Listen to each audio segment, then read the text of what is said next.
Chapter 1, There is no hope anymore. Valley of the End, the 10th of October year 1037.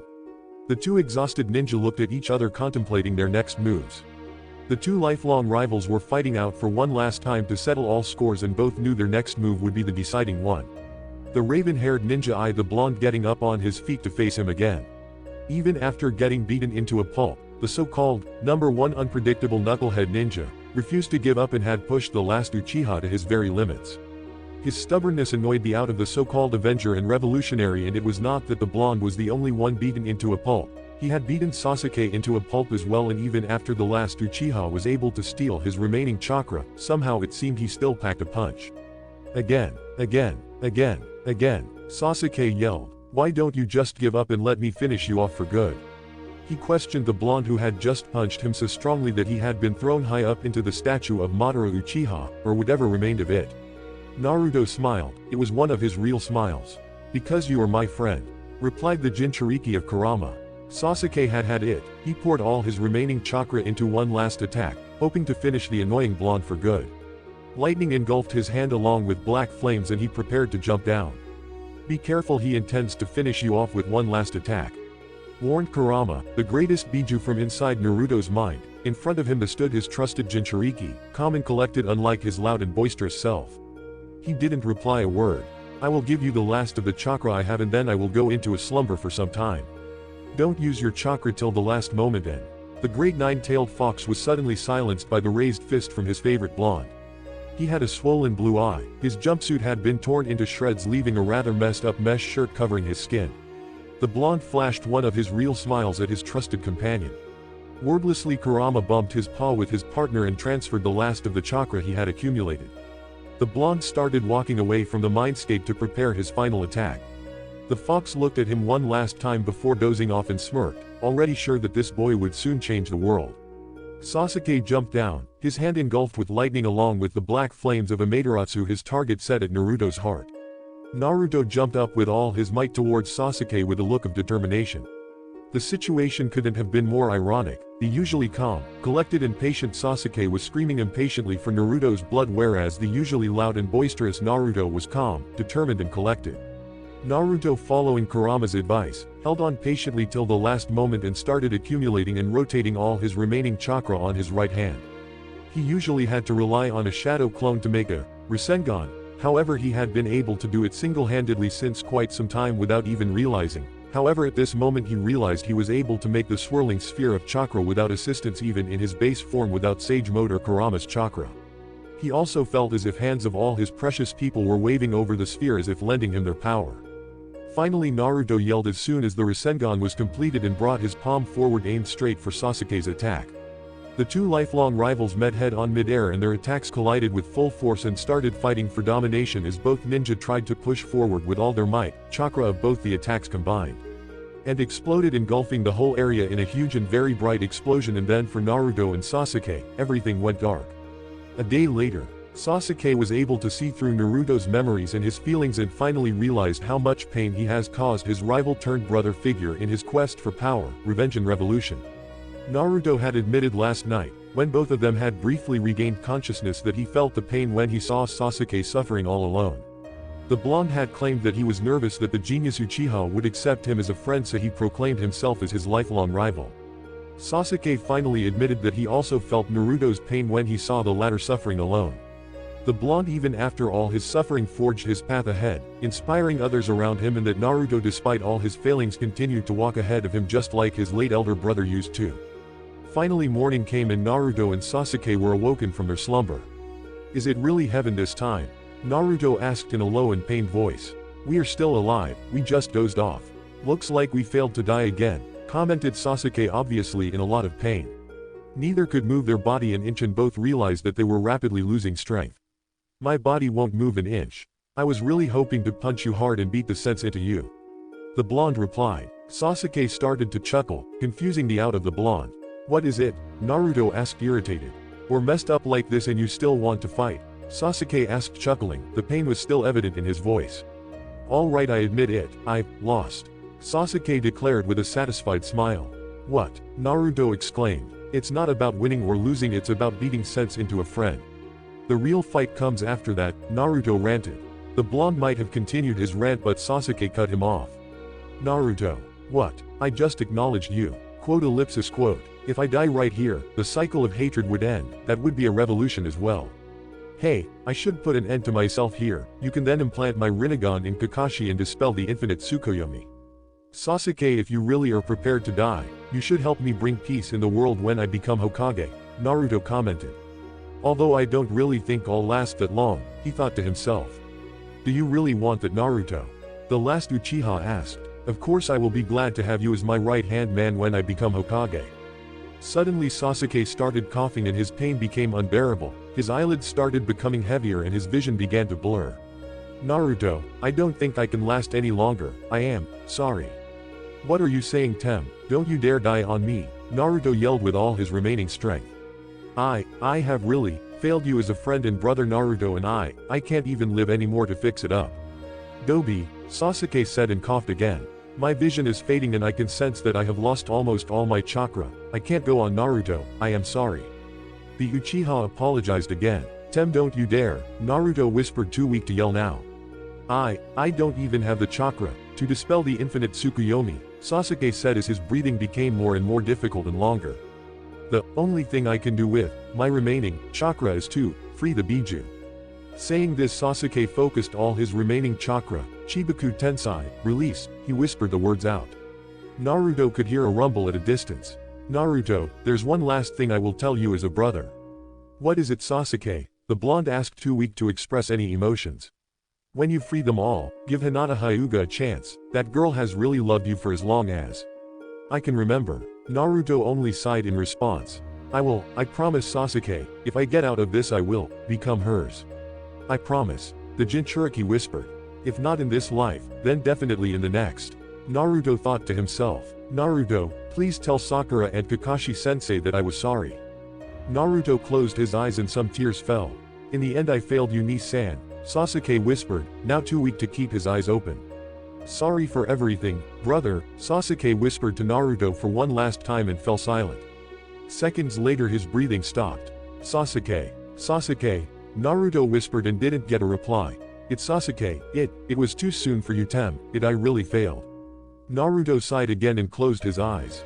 He also found that breathing was becoming more and more difficult for him and his own vision was beginning to blur as well. No, not like this, not yet, I can't die here. I am yet to become Hokage. I am yet to accept Hinata-chan's confession, she's waiting for me, Don't give up my body, Naruto mentally cursed himself but soon realized he won't last much longer whatever he did. He could hear some footsteps, perhaps the Biju were rushing towards him, he was sure they won't make it in time. Kurama. The blonde went into his mindscape and called his partner. He found the fox trying to accumulate chakra instead of sleeping, probably to stop his blood loss. Kid, don't give up yet, I am trying to gather chakra to stop your bleeding, hang on. I am trying to hang on, Kurama, but it seems I can't anymore, my strength is leaving me and I am feeling cold. You Gaki, you are stronger than this. Sorry Kurama, I don't think I can last much longer. I just wish I could be with Hinata-chan now. Kurama, you don't need to die with me, go and join with your other half and figure out a way to free those people. Naruto. It's okay Kurama, just promise me that you will protect Hinata-chan for me. We will protect her together, just hold on a little longer, kid. Sorry Kurama, but this is it for me, the Tem really did a number on me this time. I am really glad to have been your friend and partner Kurama, I just wish we could have had some more time together, but this is really it, please protect Hinata-chan for me. Now go. It's my last request. Suddenly red chakra started leaking from Naruto's body and after some moments it took the form of a giant nine-tailed fox. The Kyuubi looked at Naruto solemnly. The blonde lay down with his eyes closed. I now remember that day when Iruka-sensei asked us, who is the person we want to spend our last day with? I didn't know the answer back then. But now, I know for sure, it's you Hinata-chan, only you. I am sorry that I have been such an idiot. I really should have given myself to you long ago, but it's really appropriate for me to die here without you by my side when I finally know that I want to be with you. I promise in my next life, I will be yours and yours only. Naruto thought, some tears fell from his eyes. Gradually his breathing became slower and slower until it finally stopped. Kurama could only look at the still body of his partner. He closed his eyes. A tear fell down. The nine-tailed fox had cried once when his father, the legendary sage of the six paths, had died. Now he was crying again when the only human he had come to trust and respect died before him. Some minutes later, the nine-tailed beasts, Shukaku, Matabi, Isobu, Son Goku, Kokuo, Seiken, Chome, Yuki and the yang half of Kurama came running to the spot, where the yin Kurama was sitting, looking at the dead body of his host. "Is it?" Son Goku asked in shock. "It can't be," commented Kokuo. "It," said Yuki. "Yes, all hope is now lost," commented the yin Kurama, placing his nail softly on Naruto's head and closing his eyes again. All the Biju had come to respect the boy, they sat in silence. "What happened to those two humans, the kid's teammates?" asked yin Kurama. "The pink-haired girl was knocked out, I would guess a genjutsu of some sort. The silver-haired one was waiting for her to recover. They might be on their way here," Matabi commented. Yin Kurama looked at his yang counterpart. "Naruto let me out before passing and asked me to merge with you and figure out a way to stop the infinite Tsukuyomi. Sorry, other half, but with these two gone, I don't think we have any way of dispelling that wretched jutsu. Even if we combine our chakra, we still require a Rinnegan. There was some hope for us when that Kakashi had a Sharingan, but now even he no longer has one," Yang Kurama replied. However, the yin half still folded his paws and guided his chakra into the yang half. A minute later, both halves of the Kyuubi were merged and the fox was finally restored to its original size. "Is there really no way to stop that wretched jutsu?" asked Seiken. "If there was, I would have already done it. I fully intend to keep my kid's final wish and protect that Hyuga girl with everything I got," replied Kurama. All his efforts to hide his sadness and frustration were failing. "Wait, there is a way," the Ikibi, Shukaku exclaimed. He had been uncharacteristically silent till that moment. "Which is?" asked Kokuo. "Don't you guys remember the jutsu the old man taught us before he passed? The one which he said to use if all hope is lost," replied Shukaku. Every Biju raised an eyebrow as soon as they realized what the Ikibi was hinting at. "I'm in for it. If we do it, we will get our guardian back," commented Son Goku, hopeful at the prospect of getting everything right again. "It does seem there is no other way with the boy gone." "I'm in," said Matabi. "Let's do this, my luck will never fail us," said Chome, the lucky seven. "I'm ready," said Kokuo. "Guess I gotta be ready for some more raps. Let's do this," said Yuki. "I'm in," said Seiken. Isobu held off and for a moment before speaking quietly. "If we take this option, what will become of this world, the one we shall be leaving? And who's to say that we can even make a difference?" The other 8 Biju went silent and looked around at each other, unsure of what to say. Yuki cut the silence. "Honestly, I don't think this world is even worth thinking about. It's doomed to eternal slumber or outright erasure. Maybe we could try and wake up the world on our own, but we would be spending possible decades on a world that may not even exist soon. Who knows if any Otsutsuki are on their way to take advantage of this chaos?" Kurama followed up. "This world can dream away for eternity or be erased, but either way we have failed here. It is time to start over, and the only way we get a second chance is by taking that leap. I don't know if we can change things, but we need to have faith that we can fix this. Have faith in the ones we care about and have faith in our guardian to pull through." Kurama trailed off as he thought about the now deceased Naruto. Isobu stared before sighing. "You're right. We owe it to everyone we failed before today and everyone we failed just now to finish this as it was supposed to be, not let it end on such a sour and unfulfilling note. I guess another decade or two with Yagura trapped in a genjutsu might be worth it." "I'm in," said Isobu. Kurama looked at Naruto's still body again and placed his claw on the boy's head one last time. "I told you we'll protect your Vixen together, kid, and now we will. Get ready, everyone." With that, Kurama extended his paw towards his siblings. "Just to let you know, Kurama, your role will be the most important one in this. Be careful," cautioned Matabi. "Tisk, I know what to do now, trust me I do." Every Biju then placed their paw on top of Kurama's and started focusing their chakra. A large intricate seal appeared beneath them and started to glow. The concentration of the huge amount of chakra from all 9 Biju sent shockwaves in every direction. "Ninshuu. Time reversal," exclaimed all the tailed beasts in unison. Then they were all engulfed in a very bright light beam shooting towards the sky. Moments later the beam vanished along with the Biju as if they were never there. Chapter 2. Round 2 begins. Matabi knew something was wrong and yet right, so confusing. Like something horrible happened and the memories of things that could not be true began invading her mind. Surrounded her within Yugito's mindscape, and soon when the monster cat became visible again, she was slightly bigger. The two selves had merged. Matabi remembered everything, the horrors of the ghetto Mazo's stomach and being part of Jubi and Kagaya. Yugito's death by the hands of Hidan and Kakuzu, indirectly through capturing her, stuck with the Nibi. Preventing that from happening was her highest priority.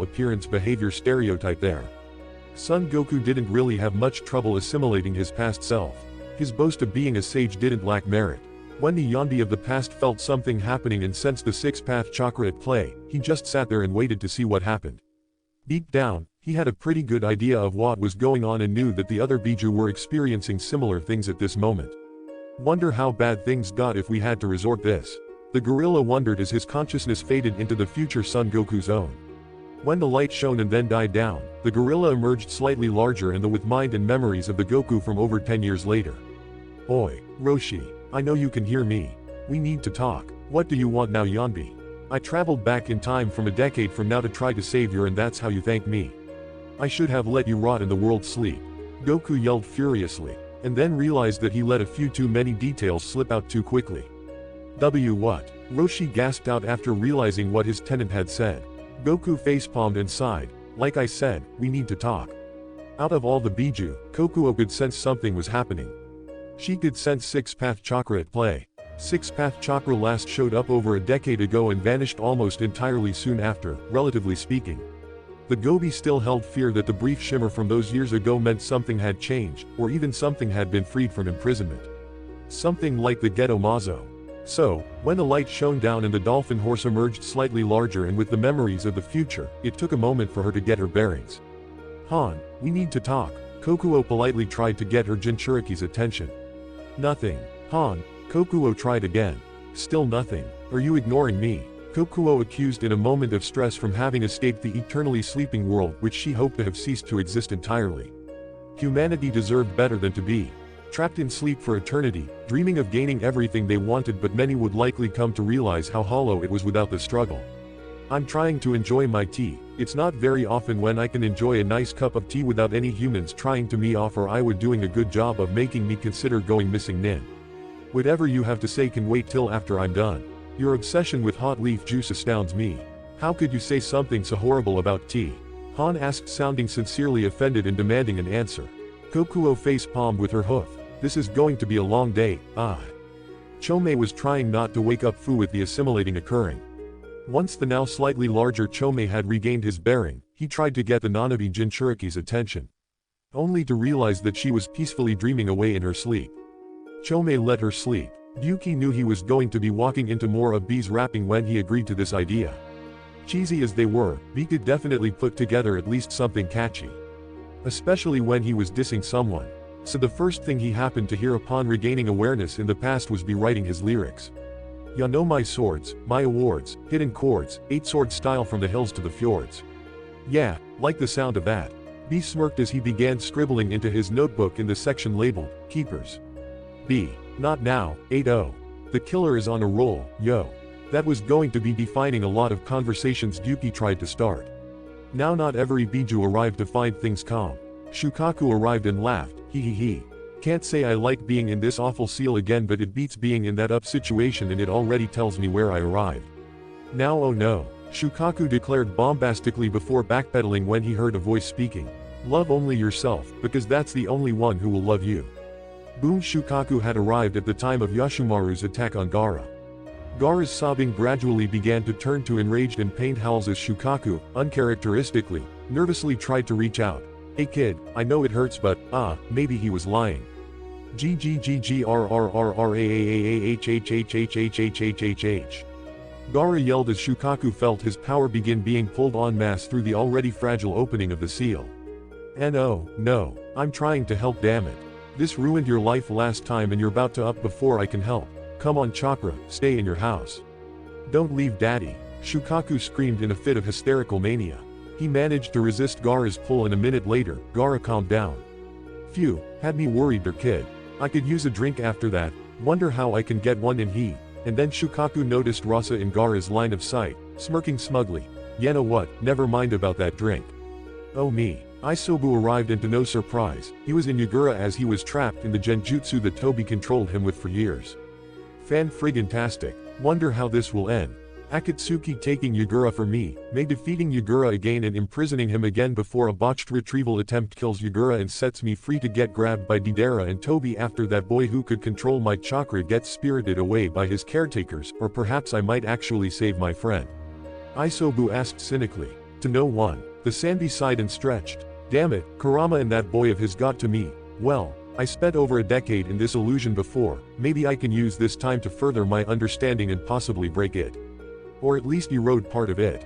Isobu began stretching his metaphorical feelers out into Yagura's network and began analyzing the genjutsu. I wonder if Toby came up with this himself or if he got the idea from elsewhere. It looks like it is only truly controlling Yagura at times, the rest it seems to be clouding his moral compass and exacerbating certain emotions. This might take years to break. Saiken arrived in his seal and noticed something unspeakable. It was dirty. Kurama often compared the Rokubi to cockroaches with his obsession with keeping his living area clean. That nothing could be as obsessed with room cleaning as Saiken in another universe, where people used bending rather than chakra to manipulate the elements. A young girl named Kiyoshi cleaning for her master and friend. The young avatar, Yun, sneezed before she could cover her mouth and sneezed on Yun's pie show set. Completely unaware of the blast of wind that emerged from her mouth and blasted a piece away alongside the small tongue of flames that didn't sear any of the pieces. The girl grumbled before going back to work and cleaning the game set and setting it back to a neutral configuration. How his past self could allow this filthy perversion of their living space, Saiken was unsure, but the sea slug began moving to rectify this. At first, he tried to simply wet it and scrub it.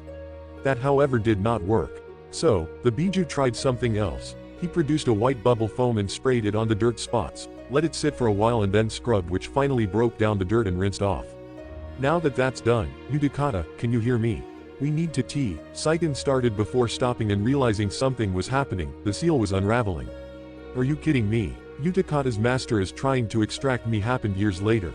Darn it. The Biju arrived throughout the same day. Some to favorable circumstances, others to decidedly unfavorable ones, and one to the consequence of messing with time in the first place, the butterfly effect, taking hold in front of them. But one shall arrive to fulfill a promise, in time. Kanahagakure no Sato, the village hidden in the leaves, December 6, 1027. A pale-eyed girl was being forced to kneel and apologize by three boys who seemed to be a year or two older than her. The girl began to sob and apologized again, but the boys were not satisfied. Apologize again, yelled one of the three bullies. IIAAMSS sore rai y, the pale-eyed girl pleaded, sobbing. Hey, what are you doing? Yelled a short blonde-haired boy, wrapped in a red scarf. Leave her alone, he yelled to the three bullies. Huh, and who the are you? I am Uzumaki Naruto, I will be Hokage one day Datbeo, the blonde yelled. The three looked at him for a moment and then burst out laughing. You, the Hokage, what a joke. Shut up or I will beat you up with my awesome jutsu, yelled the blonde with his hands in a cross sign. Unbeknownst to any of the people present at that time, the blonde had a very powerful creature sealed in his gut, the young half of the legendary nine-tailed fox. At that moment, suddenly the fox inside the seal was engulfed in a bright white light and grew to double his size. As the light faded, the mighty Kurama smirked in victory. 10 years back in time, right at the point when the Gaki met his vixen, this will be fun. Oi, Naruto. Naruto, the fox tried to get the attention of his Jinchuriki, only to get nothing in response. Quote exclamation mark. Looks like I can't talk to the kid, the seal is blocking me from establishing a connection outside the mindscape, even with my other half restored. TCH. Means I'm going to have to play the long game here. That doesn't mean those three are going to get away again. No one gets away insulting the nine-tailed fox ever, let alone twice. By that time Naruto's attempt at the clone jutsu had failed, and after he had beaten up one of the bullies catching him off guard, the other two were in the process beating the out of him. Suddenly the blonde felt a surge of strength in his muscles, and to his surprise he was able to push one of them off himself. The blonde then punched the other one still holding on to him right on his face, causing him to lose a tooth. He then proceeded to beat the out of him. Told ya I would beat you up. Never underestimate Uzumaki Naruto. Datbeo, yelled the blonde in victory as other two bullies, seeing that the blonde was obviously stronger than them, and ran away. Aaryuookk, asked the pale-eyed girl. Yeah, that was nothing at all. Are you okay? Asked Naruto in a kind voice. Ha I. Be but your ska arf, it's ruined. It's okay, by the way, what's your name? Huugaahh Hinata. Hinata, huh? That's a nice name, so where do you live? It's getting dark, so I'll walk you home. The blonde offered his hand with a grin. Hinata nodded and Naruto took her hand.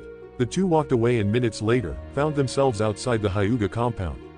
Hinata suddenly remembered why she had run away in the first place. She had lost in a spar with her cousin and her father had called her a failure. She started to sob again.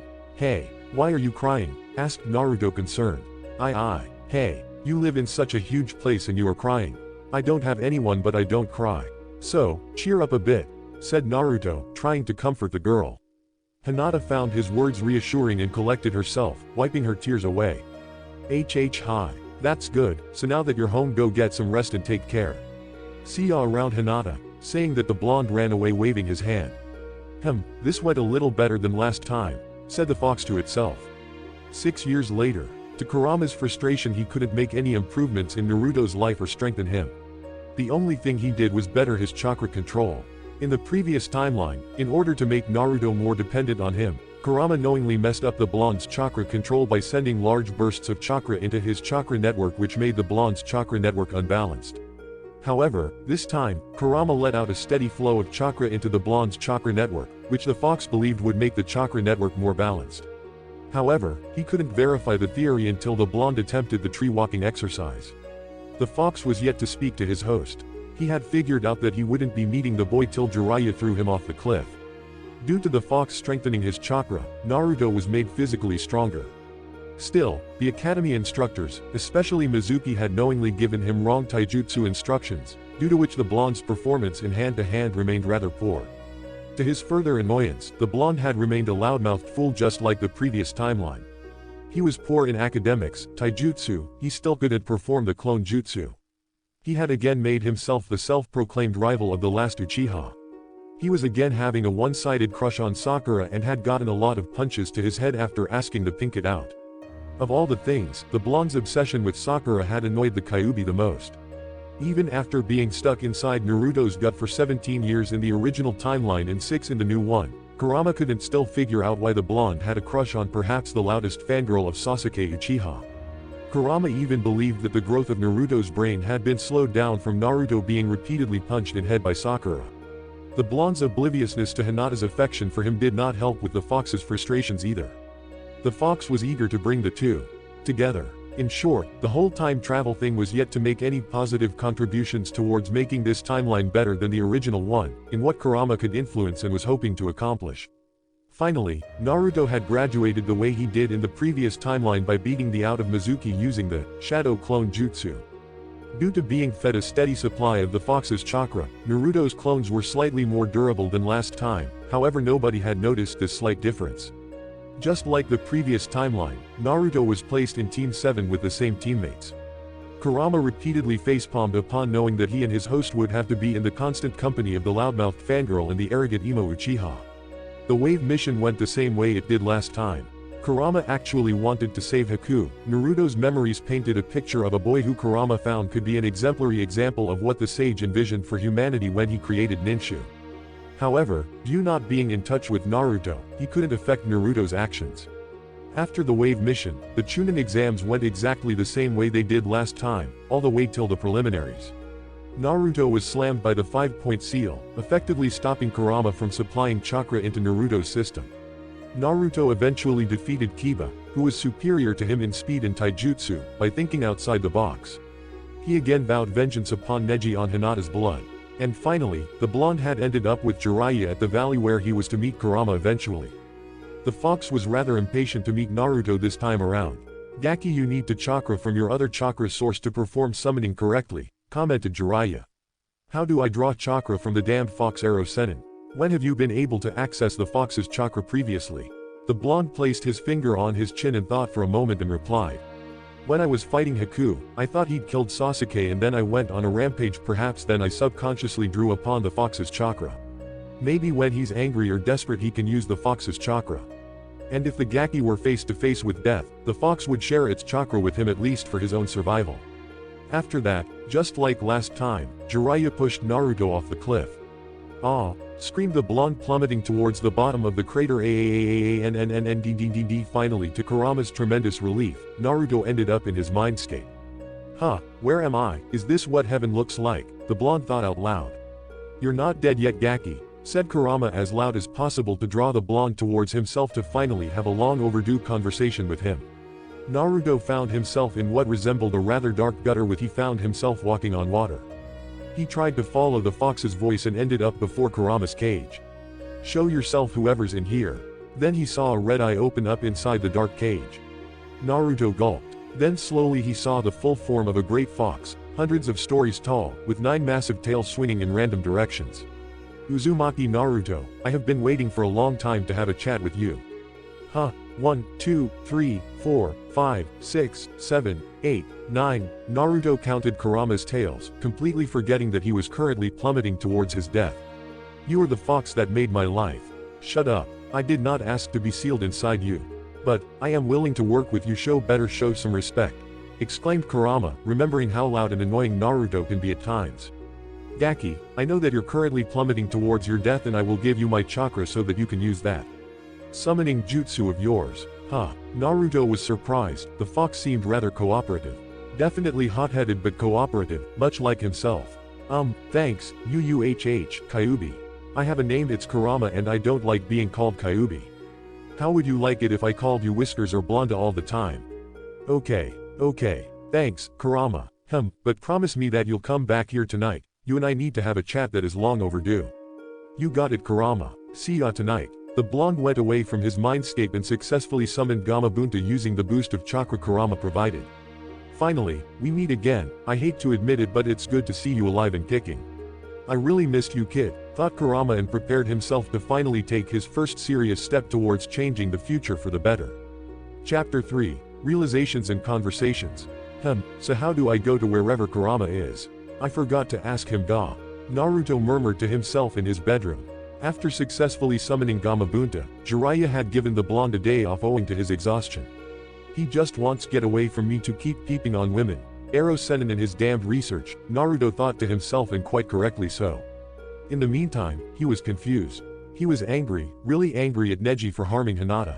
But he didn't yet understand why he was so protective of Hinata. During her match with Neji, the blonde had cheered for her and was amazed by her resolve to stand up again and again. Sakura had told him that the Hyuga might have been inspired by him.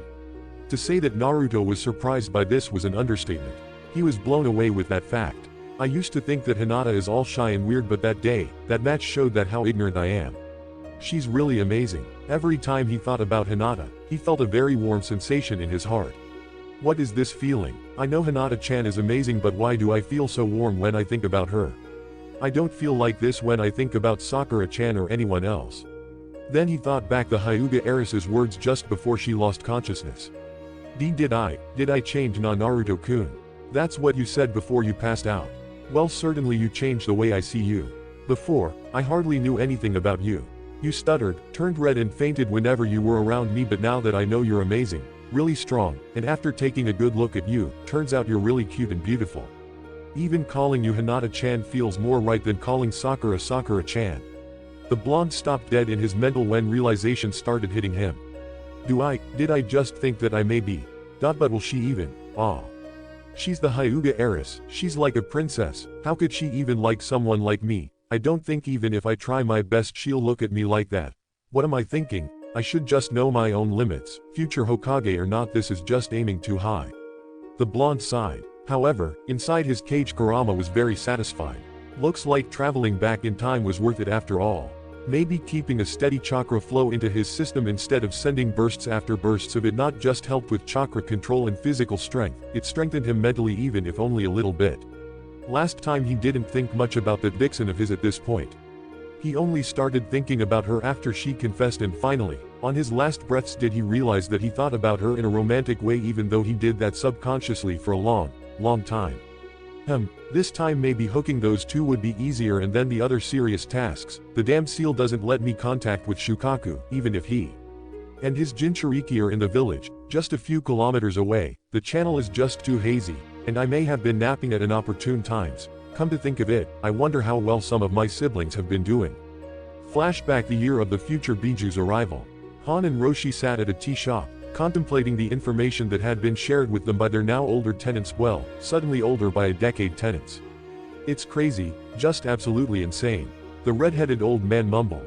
Han sipped the tea and nodded, only missing his cloth mask and steam engine but otherwise dressed in his armor. Indeed. And the fact that we even believe this time travel nonsense is not just not sane in the slightest, but we should be discharged and institutionalized, Roshi kept on mumbling. Han hummed along. But then Roshi's gaze turned distant, but everything Goku and Kokuo said makes absolute sense.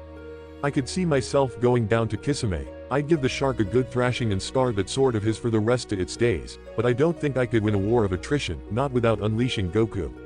And my fate I could see happening as well. Han added. But what do we do with what we know? Lay down, or fight? Roshi shook his head. You and I both know it's not the shinobi way to give up and die.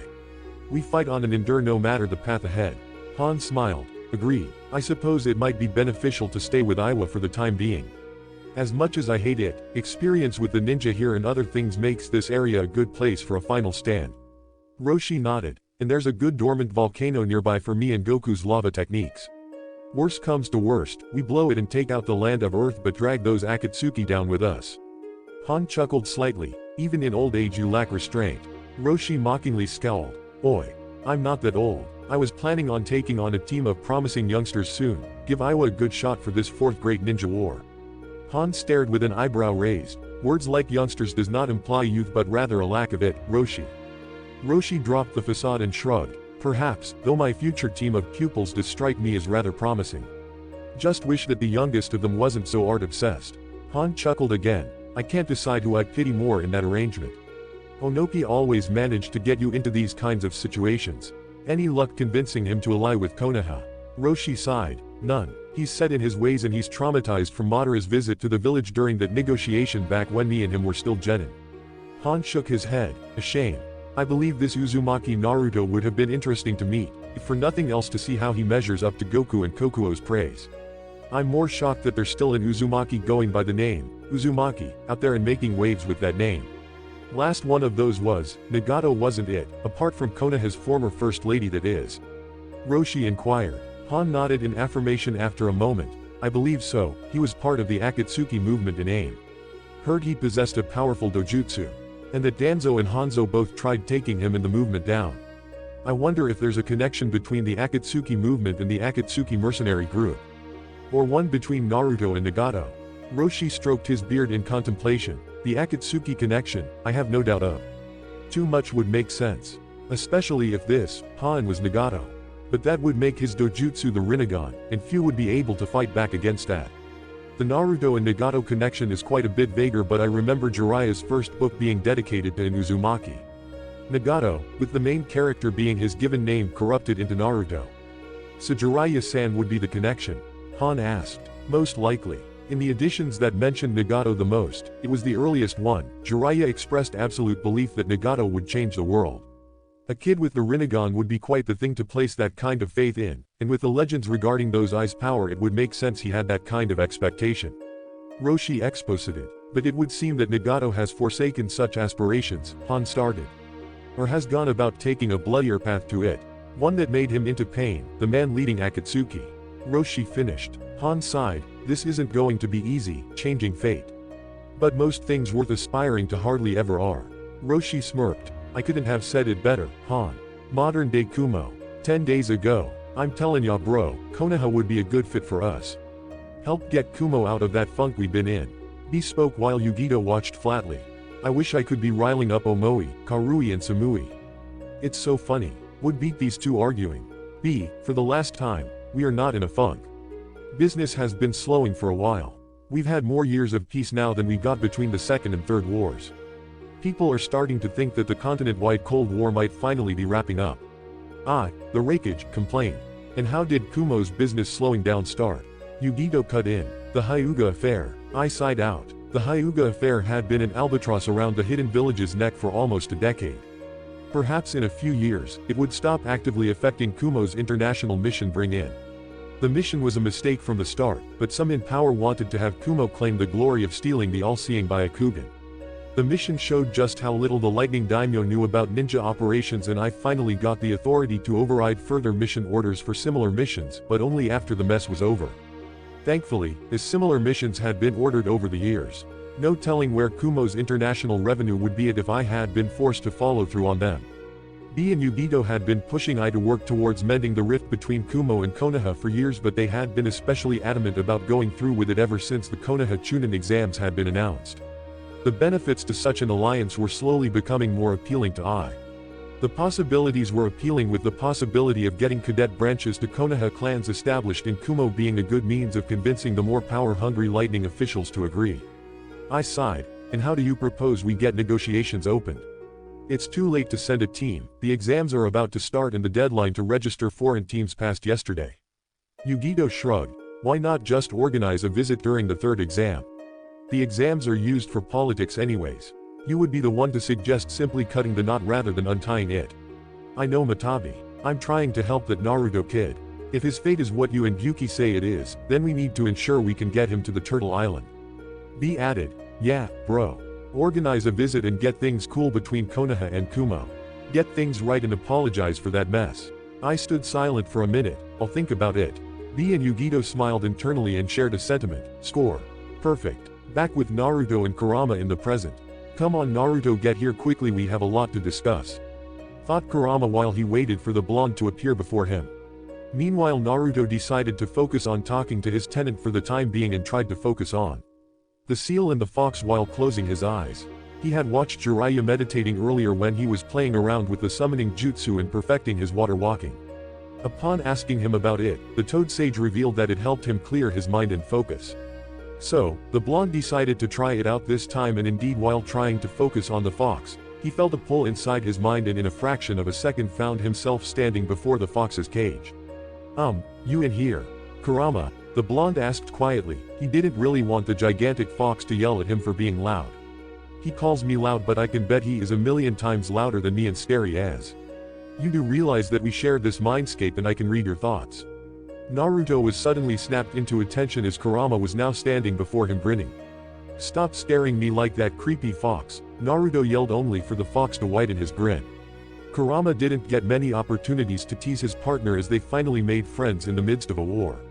So, this time he didn't plan on passing up any opportunity to tease the blonde. I also know what you are thinking about making that Hyuga girl your mate. Good choice by the way, far better than that loudmouth Pinkett. Naruto couldn't help blush. Shut up Baka Kitsune. Stop intruding into my mind, Naruto yelled again, but this time with a blush. The fox was forcing him to admit that he had started to like the shy Hyuga romantically. Anyways, I am sure you didn't call me here to just tease me, so what is it that you want to talk about? Asked Naruto, hoping to change the topic. I was actually hoping to train you so that you became stronger. I am tired of seeing my container being looked down upon and called an idiot. So, you don't think of me as an idiot, like the others do? Naruto asked. I did see how you outsmarted that Inuzuka boy using his own strength against him. You fought him and won when you were handicapped by that 5-point seal that the snake used on you. So yeah, you may be loudmouthed and annoying, Naruto groaned at that, but you're not an idiot. However, if you had continued obsessing over that Pinky, I would have believed that you really are stupid. Hey, what's wrong with Sakura-chan? She's pretty, smart, and she doesn't think about any other boy other than that Uchiha brat. I bet she'll notice me when I finally prove myself to be better than Sasuke Tem. So, you think of her as some sort of trophy, the Kyuubi growled, making Naruto flinch. I really don't like those who treat girls like trophies. Besides, she doesn't acknowledge you for who you are, likely never will for a long time. So maybe when she sees me for who I am, I might have a chance, Naruto asked, giving a grin, a false one. Absolutely not. Besides, you just realized that you like that Hyuga chick more than that Pinky, so it's better you stop lying to yourself. Besides, I never understood the reason of your obsession with her in the first place. Because I wanted to be cheered up by her like she always cheered for Sasuke, and I wanted to be called cool like she calls Sasuke. That's why I thought if I beat the Tem someday, she and the other girls would call me cool and all. Kurama sighed. Gaki, it's far better for you to find someone that loves you for who you are. Thinking back, I guess that Hyuga girl you are thinking so much about nowadays never drooled over that Uchiha brat like he's some. Hinata-chan is almost royalty in this village. I doubt she'll ever accept if I ask her out, and I don't know why, but I am afraid that I won't be able to take a rejection from her. She's really nice, and if she stops being friends for that, then You need to find out more about her. Your nervousness also shows that you really want to spend time with her. Anyways, now back to your training. Before we discuss the details of your training, I want you to tell me what you think of me. I can sense if you're lying or not, so be totally honest. Well, I know that you attacked the village 13 years ago. People fear you and call you a monster. But after talking to you, I think that even if you're a monster, you seem pretty smart. And someone as smart and powerful as you will never attack the village or kill people without a proper reason. Heck, even I never attacked anybody without any reason, Naruto explained. Kurama could sense that the blonde was totally sincere in his reasoning and was satisfied. I can't help but be reminded of Chome by him. I wonder how the bug is doing. Meanwhile in Fu's mindscape. And so, we just laughed it off and then fired a bunch of Bijudama at the place. Anyways, that's how the land of Sky's empire got crushed and Ribi got sealed away. Fu remained silent. Am I being ignored? Chome asked, genuinely worried. Fu's trying to meditate, Chome. Chome's Jinchuriki responded. Oh, sorry. Then Chome heard a distinct, almost growling sound. You're not meditating, you're sleeping.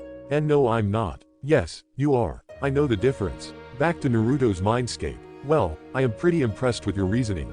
Most humans never see us as anything other masses of chakra with no mind that are to be used as weapons only. That's why I truly hate most of your kind in general. But you can talk, and that pretty much means you can think, which means you have your own mind, and from our recent conversation I can pretty much guess that you're intelligent. Although you do have a short temper just like me. Indeed, what you said is true, I have my own mind and soul. Even if I am a humongous mass of chakra, I am not some weapon of mass destruction. However, fear and greed has clouded the human's judgment for a long time. What do you mean? Those who fear us Biju for our power just want us to disappear so that they don't have to live in the fear of getting annihilated by us. For them, reasoning is out of question. That is very much the reason most of the people in this village hate you, kid. And then there are those who want to use our power as a weapon to achieve their goals. They don't want to reason with us because you don't usually care about the feelings of those who you want to enslave. Just like Madara Uchiha, explained Kurama while spitting at the name of Madara. But this is so cruel. Indeed, it is, both for us Biju as well as those who are forced to carry us, the Jinchuriki, people like you. Wait, you mean there are other Biju like you and Jinchuriki like me? Indeed, there are 9-tailed beasts in total, characterized by the number of tails they possess. The one-tailed Shukaku, he is contained inside that Gaara kid. Naruto's eyes widened at the revelation. He knew for certain that there was something similar between the quiet and scary red-haired Sangenin. He had realized that he could see the same pain, loneliness and rejection from people in Gaara's eyes. He now knew the reason. This motivated him to try to understand the Sangenin even more and maybe even attempt to befriend him. Then there is Matabi, the two-tailed cat, the three-tailed turtle Isobu, Son Goku the four-tailed monkey, Kokuo of the five tails who looks like a hybrid of a dolphin and a horse, then the six-tailed slug Seiken, the seven-tailed beagle Chome who also happens to have an obsession with luck, the eight-tailed Yuki who is more or less a hybrid between an ox and an octopus. Lastly you have me, the nine-tailed fox, Kurama. Every one of us has our own personalities as well as special abilities. I will tell you about them in detail at a later time. However, for your knowledge, I am the strongest of the Biju. That's amazing. And if the strongest Biju trains me, then I will definitely take the old man's hat. Take that, Tem. I am way more awesome than you. The blonde raised his fist in the air and jumped in excitement. So Kurama, when do we start training and what am I supposed to do? You can start by opening this seal. WHAAAAT. Absolutely not. What's the guarantee that you will not get out and lay waste on the village? Don't you dare try to fool me, Naruto yelled. I expected that you will react like that. Now I need you to listen to me with attention. Unsaid was, and I know that's difficult for you, why is questionable. Naruto crossed his arms around his chest and gave Kurama an annoyed look. Gaki, being sealed not just inside you but multiple Jinchuriki before you for years, I do have some idea of how seals work. The seal that keeps me behind this cage can't be opened by anybody other than its creator, the Yondaime Hokage, or someone who has the key to this seal, which I am sure that Jiraiya possesses. So even if you tried, you can't open this seal, the damage would be too extreme for you and me. It also has a backup mechanism to prevent you from opening the seal forcefully without the key. So, both of us get up if I try to tamper with the seal too much. Pretty much. And only Ero Sennin can open this seal without any problems because he has the key. Exactly. So why did you advise me to try and open this seal if it can potentially harm you as well? Because I can sense the Yondaime Hokage's chakra still inside this seal. I am sure if you try to tamper with it then he might appear here. And I am sure you might have some questions for him if you ever see him. And with those questions answered we can prepare a training schedule for you. Kurama half lied. So, you mean I can meet the Yondaime if I try to open this seal? Yup. Then maybe I can ask him why did he choose me to become your container and maybe, just maybe he can tell who my parents were. The blonde mumbled to himself. Naruto got emotional at the thought knowing something about his parents. At least he'll tell me why he sealed the fox inside me of all people and if the seal can't be opened without his permission, then there's nothing to lose here. Yup. Definitely worth a try. So, what do I have to do to meet the Yondaime? Just try to rip this tag with the kanji of seal off. Kurama then extended his nail on which Naruto stood and then raised him up to where the tag of seal was. Here goes nothing, Naruto said to no one in particular and started to rip the tag off. As expected, by Kurama of course Naruto felt a hand tap him on the shoulder and he turned back to see a tall and handsome man with bright yellow hair and azure blue eyes smiling at him. The man wore a standard Junin outfit and a white cloak with red flame designs on its borders and on the back of the cloak, the kanji for Yondaime Hokage was written. However, what surprised Naruto the most was that he could feel a lot of affection and love in the eyes of the former Hokage and his smile gave him reassurance and strength. The very presence of the man filled Naruto up with warmth, he couldn't understand why. Why Yondaime sama, the blonde stuttered out. The man's smile vanished for a moment and Naruto swore the man was sad for a second but he controlled himself and smiled at the blonde again. It makes me really happy to see you Naruto. To those who think how can Minato open the seal without the key think back to the fight with pain when Minato repaired the damage to the seal. He didn't need to summon Guratora to tighten the seal. The seal was very loose at that time and he tightened it to its previous levels. However when Jiraiya wanted to loosen the seal a bit to experiment with Naruto's control over Kurama during the time skip he needed Guratora and the key. So I concluded that Minato being the creator of the seal doesn't need the key to do anything with the seal. He can do anything he wants. As for others, they need the key to modify the seal. Here modify includes opening, tightening or loosening whatsoever. The pairings in this story that I have decided till now are 1. Naruhina 2. Minakushi 3. Shikatima. I haven't decided whether I should do Sasusaku or not, but that's the most probable one as I kinda left a hint for it in the first chapter but still you can suggest in your reviews whether I should do Sasusaku or not. I do want to give Sasuke a partner even though he is the most difficult character for me to write a romance for. As far as character bashing is concerned, I am not yet sure whether I am going to bash anyone in particular except for Danzo of course. As far as Sasuke is concerned, in the first chapter itself I made it clear from the way I presented him that I won't be bashing him. He may have his fall into darkness and a redemption but he won't be bashed. I truly believe that Hinata, Sasuke, Shikamaru, Gaara and Choji are Naruto's closest friends. Of course Hinata is much more but a best friend is definitely one of the things she is to him. Kakashi, Minato and Jiraiya definitely won't be bashed. Naruto might throw a rant at both his teachers but that will be it, no bashing. As for the rest of them, including Sakura, I would request you all to suggest in your reviews whether I should include bashing for anyone in the story. Another thing I would like to clear up is that neither this one nor any other fic I may write in the future will have harems. I hate them with a passion. Romancing multiple girls is totally against the character of the Naruto I know, and all my fics will be Naruhina and that's non-negotiable. Chapter 4. I'm not alone anymore. Did the Yondaime just call me Naruto? He knows my name. But from what I am told, he died the day I was born after sealing the Kyuubi into me, so how does he know me and why does it feel so good and warm in his presence? Why Yondaime-sama, how do you know my name? The fourth couldn't help give Naruto a sad smile. Well, I am the one who named you so of course I will know it. You are my son after all. Naruto stared wide-eyed at the man before him. His mind was running through a million thoughts, he couldn't focus on anything. His idol, the man whom everyone in Konoha looked up to, the man he wanted to surpass and also the man who sealed the Kyuubi inside him condemning him to a life of hatred and scorn was his own father, the father he never got to know till now. Yuaaaari my YYYFFF father. Naruto asked stuttering in a way that would put Hinata to shame, still not believing that the fourth could be his own father. Yes, I'm Minato Namikaze, Yondaime Hokage of Konoha, I'm your father and quite proud to be so. Replied Minato smiling. Naruto was finally able to bring his thoughts together. The Yondaime was his own father. If the blonde were 16 years old, he might have been able to express his emotions through anger and might have punched Minato in the gut, But this Naruto was still a child, a 13 years old child, so he just burst into tears while falling into his knees. Then why? Naruto asked his father in between sobs. Minato ran up to his son and embraced him tightly. He couldn't hold some tears either. Why did you seal the fox inside me? Why did you leave me? Why did you have to die? I am sorry son, but at that time I didn't have any other option. The Kyuubi was attacking the village and the only way for it to be stopped was for it to be sealed into a newborn child, and I could not ask for someone else's baby. How can I ask for another man's child to be sacrificed when I can't sacrifice my own? Besides, who other than my own son can I trust to be able to hold the Kyuubi's power and eventually work with him and become the strongest shinobi ever? What you wanted me to work with the fox and control its power? Yes, I did. During the Third Shinobi World War, I had to fight the Jinchuriki of the Hachibi. I was amazed by the fact he managed to become friends with his tailed beast and they worked together. That man was a great shinobi. Then I have come across the Jinchurikis of the Gobi and the Yonbi, and they even managed to work well together with their tailed beasts.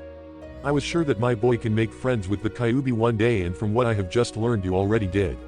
I am so glad. So, you think I can trust Kurama and open the seal? Son, being inside the seal made it so I could always watch over you as well as the Kyuubi. 6 years ago, something interesting happened. The explanation is long and I might fade away before I could explain you in detail what had happened. But I can say with certainty that Kurama can be trusted. Oh okay. But I will tell you this though. Before you, your mother Kushina Uzumaki was the Jinchuriki of the Kyuubi no Kitsune. Naruto was again shocked at that. Now for a female Jinchuriki, the time of childbirth is the most difficult time of their lives. At that time, the seal is the weakest. So, your mother was taken to a safe house outside the village a few days before you were born. The location was top secret and heavily guarded. However, a masked man who called himself Madara Uchiha was able to kill all the guards and got to us minutes after you were born. Naruto was too shocked to respond to that. The man killed the Sandame's wife who was assisting your mother in childbirth and took you hostage. Although I managed to get you to safety, he got to your mother, and before I could save her, that man ripped the Kyuubi out of her, subjugated Kurama to a very strong genjutsu and made it to attack the village. He even tried to kill me so that I couldn't stop the Kyuubi from killing everyone in the village. I admit, he was very strong and almost got me, but I managed to defeat him and force him to escape. I then had to fight the Kyuubi. Your mother, by being ripped apart from her Biju, was already on the verge of death. She offered to seal the fox back into her and die with it, but in that case, in some years Kurama would have reformed. As you see, a Biju can't die until you start dealing with Otsutsuki, but you should be fine there. But that's like 15 years out from now. Butterfly effect shouldn't cause those incidents to get pushed up by a decade or so. It shouldn't do that, right? The masked man, before escaping, told me that he would destroy the world. I knew that he would come back for the Kyuubi again, so I decided to entrust you with the Kyuubi's power and believed that you would take that man down and save the world. SSO, was that why you sealed the fox inside me? Yes, though I sealed only half of the Kyuubi inside you and took the other half with me to the Shinigami's stomach through the Reaper Death Seal, but due to some interesting events, you now have the full Kurama inside you and he can be trusted. If you say so, Dad, I will trust him. Why you do love me, right?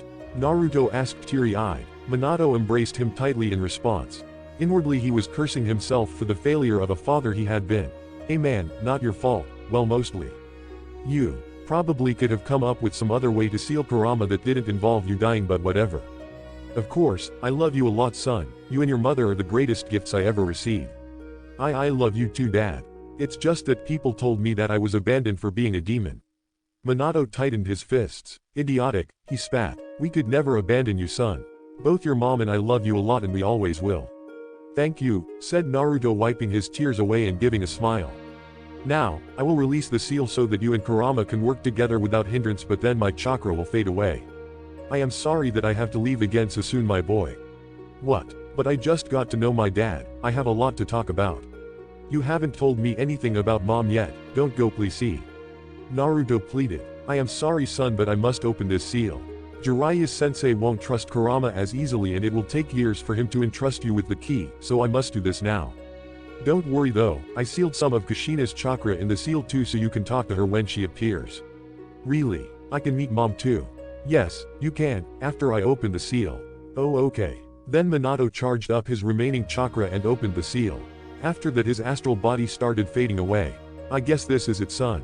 Just know that. Not if I can help it.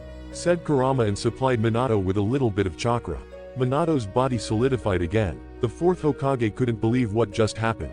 This was simple yet brilliant. I can continuously supply a very small fraction of my chakra. This will keep you here as long as the Gaki lives, so you are staying here for a long time, Yondaime.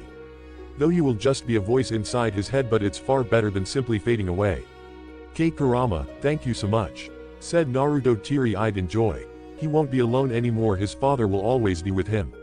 Even if he will just be a voice inside his head, it was better than anything he could have asked for. Well, seeing that Naruto doesn't have to fight you to gain control over your powers, we can bring Kushina out too, commented Minato with a smile. Is that? Naruto asked in anticipation. Yes, Naruto, Kushina Uzumaki, the woman who had been the light of my life and your mother, her chakra is in this seal too. The Jinchuriki was teary-eyed again as Minato concentrated his chakra and went through a few hand seals in rapid succession. When he finished, a glow of chakra appeared from the now open seal. The chakra flew and settled in front of the father and son and took the form of a woman. When Naruto observed her, he found that he had no words to describe the woman in front of him. She wore simple clothes, had shining red hair that went down beyond her waist, and she was just too beautiful. When she looked at Naruto, the blonde boy was overwhelmed by the affection he received from her. Never before had he felt so much love. The boy just ran up to Kushina and jumped and hugged her with all his might and cried again, shouting, "Mom!" In between his sobs, Kushina couldn't help crying herself. She had seen the terrible childhood he has had up to that point. She even had the misfortune to experience Kurama's memories of Naruto's death in the other timeline. Before walking up to them, Minato bowed to the nine-tailed fox. "Kurama, can you please?" The former Hokage requested the Kyuubi, bowing down. The fox was actually amused with such a gesture. "Don't mention it," Kurama replied while supplying a little bit of chakra to Kushina, which stabilized her. Kushina looked at her husband in a bit of confusion and saw that he was also getting a small continuous supply of chakra from the Kyuubi like herself. "Honey, is this what I think it is?" "Yes, Kushina-chan, Kurama has stabilized our bodies with a continuous chakra supply, so we will be here for Naruto for as long as he lives." Minato replied smiling. "That's amazing, Dattebane," the redhead shouted. Upon hearing his mom's verbal tick, Naruto got startled for a moment and then he grinned. "Mom has a verbal tick similar to me, Datbeo," the younger blonde shouted. "Datbeo, huh? You really are my son, Naruto," Kushina said, giggling. "I had a thought that you two were going to be alike, but I never imagined you two would be so much alike," said Minato, rubbing his hand at the back of his head as he approached his wife and son. "Only if I had red hair like Mom, I would look even cooler," Naruto exclaimed. "Huh, so you also like my hair color?" Kushina giggled. "Hey, what's wrong with my hair color?" Minato faked complained. "What a touching family reunion," commented Kurama, grinning. "Oh, thanks for everything, Fuzzball," said Kushina, thanking the Kyuubi. Kurama's sweat dropped at his new nickname. "Oh, that's such a cool name," Naruto exclaimed. "Don't get any bright ideas, Gaki," Kurama warned, only for his warning to fall on deaf ears. "That's right, that's what you are, one huge fuzzball," Naruto exclaimed again. The nine-tailed fox sighed, knowing that for a long time he would be having this new nickname. Minato giggled at the antics of his son and wife. "Definitely a lot alike. I just hope Naruto's wife turns out a bit like me." Meanwhile, at the Konoha hospital, even though being unconscious, Hinata sneezed. Okay, I now have a lot of things to ask. How did you two fall in love? How did you become Hokage, Dad? What was the interesting thing that happened 6 years ago?" Naruto questioned, breathlessly excited to learn almost everything about his parents. "Slow down a bit, son. I know we have a lot to talk, but I feel that you are very tired of today's training, so you should rest a bit for now. We can talk tomorrow," said Minato. "But Dad, now Naru-chan, as much as I hate to admit it, your dad is right. You do look tired. Don't worry, it's not like we are going anywhere," said Kushina to reassure her son. "Okay, if you say so," Naruto sighed. "Speaking of your training, just how dare that pervert throw my baby off that cliff? He's so dead, Dattebane," said Kushina, cracking her knuckles. Even Minato cracked his knuckles at this. Meanwhile, sleeping at an inn somewhere in Konoha, a certain white-haired Sannin felt a chill through his spine. He discarded his thoughts soon though, and went back to his dreams of a certain blonde-haired woman with huge bosoms. Back in his house, Naruto fell asleep peacefully with a grin plastered on his face. After all these years, he was finally not alone anymore. Chapter 5, Training begins. Naruto woke up with a groan as sunlight fell on his face. "Oh, come on, morning already," the blonde complained. "Come on, Naru-chan, don't you have training to do?" Kushina said from inside his mindscape. Naruto suddenly shouted, "Mom, you're still here." "Shish. Not so loud, we can hear what you want to say if you just think about it, and I guess it will be better for the time being if you keep your knowledge of us secret as well as releasing Kurama's seal. I am sure the third will freak out if he sees that your seal is open, and I would love to see Jiraiya-sensei's face when he sees the open seal too," said Minato. "That reminds me, Gigi never told me about you whenever I asked, damned old man.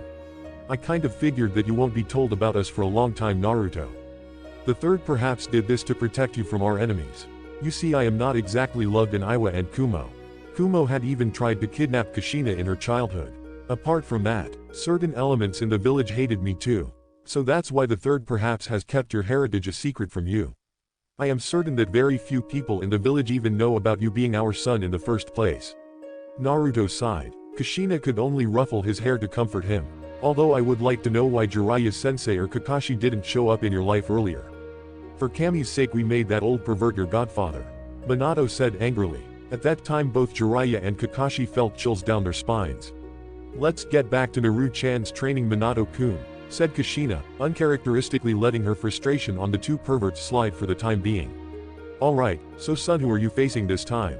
"Neji Hyuga," Naruto spat. "Well, so you're facing Hazashi's son in the first round then. If he is anything like his father was, then he will be a formidable opponent."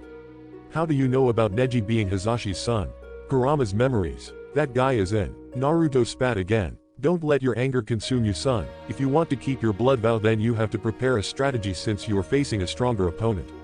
Now before you think of using Kurama's powers, let me remind you that you mustn't use it unless absolutely necessary, and definitely not before the whole village. I don't even know how much of my power this younger body of yours can handle, Gaki. So instead we will be taking it step by step, a bit slowly." Kurama commented, much to Naruto's increasing frustration. "So, what do I do to kick that ass?" Naruto asked.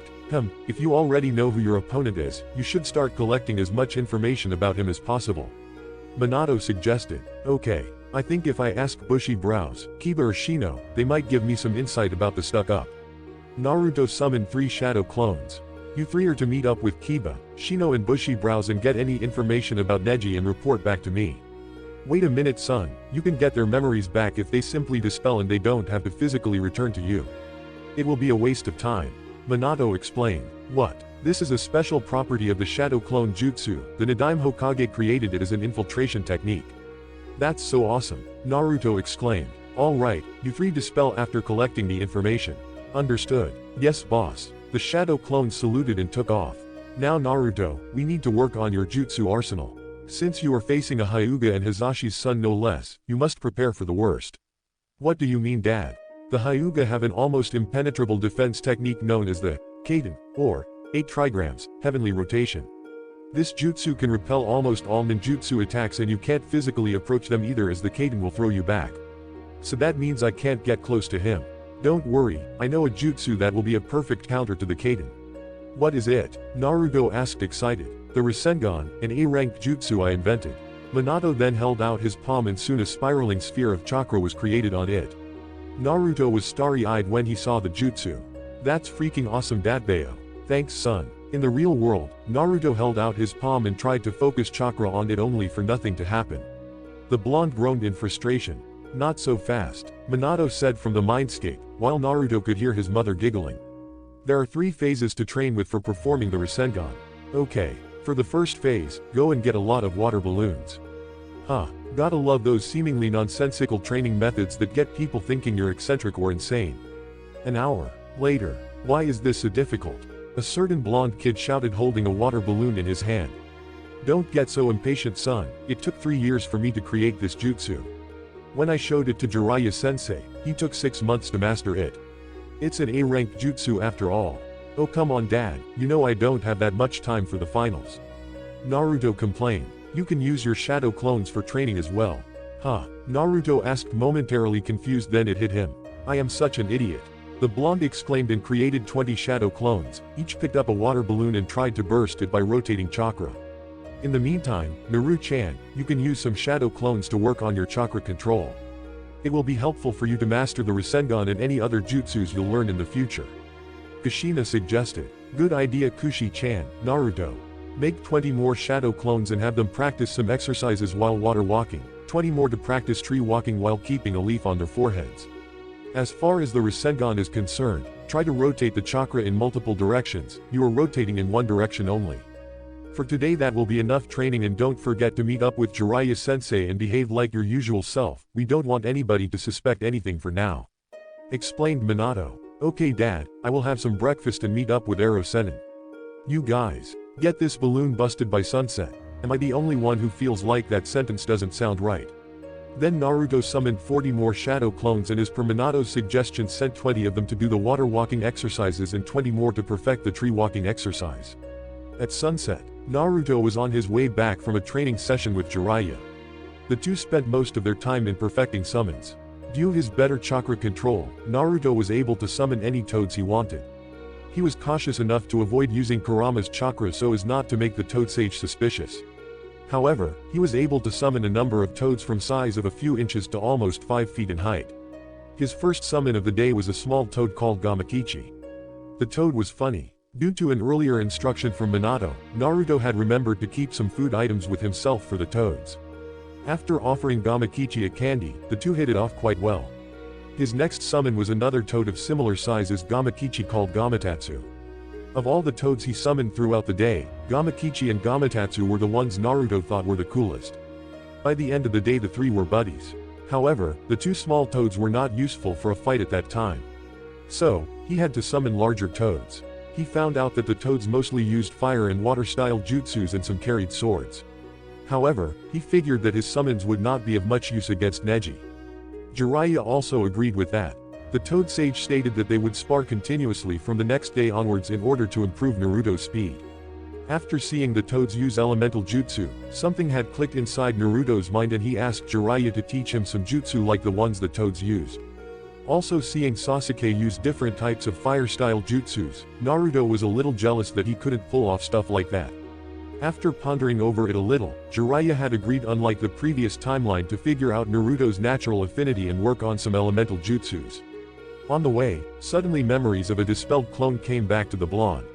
"Yeah," the blonde shouted on the road, making some passers-by glance at him with disgust. As usual, Naruto noticed the disgust in their glares but paid no mind. He wasn't alone anymore after all. He ran home. By that time, the clones that were practicing balloon bursting had dispelled. Just to be sure, Naruto picked up another water balloon, rotated his chakra through it and it burst in seconds. "Did you see that?" Naruto said loudly as he jumped in excitement. "Well done son, that was the fastest anyone mastered the first stage of the Rasengan," said Minato as Naruto found himself back in his mindscape. Minato then patted his shoulders. "So tell me the next step, Dad. I can't wait to master the Rasengan." "Alright, I will tell you, but take rest for now and dispel the clones that were practicing chakra control. Don't make them dispel all at once, otherwise you'll suffer severe headache and nausea." Naruto nodded and made a shadow clone to go to the other clones practicing chakra control, have them dispelled according to Minato's instructions.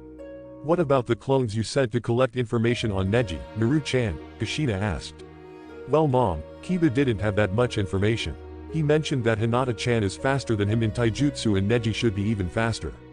It seems, Hinata-chan doesn't talk much about her family with her teammates." The one visiting Shino also got a similar response. However, surprisingly, the clone visiting Bushy Brows got a lot of info. "So, what have you got?"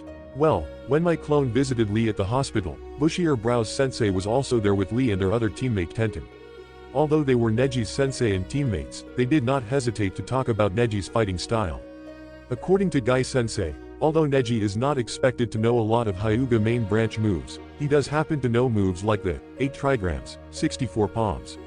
Tenten confirmed that Neji does know the Kaden, but he's just learned it and is still trying to master it, which she knew because she had been helping him.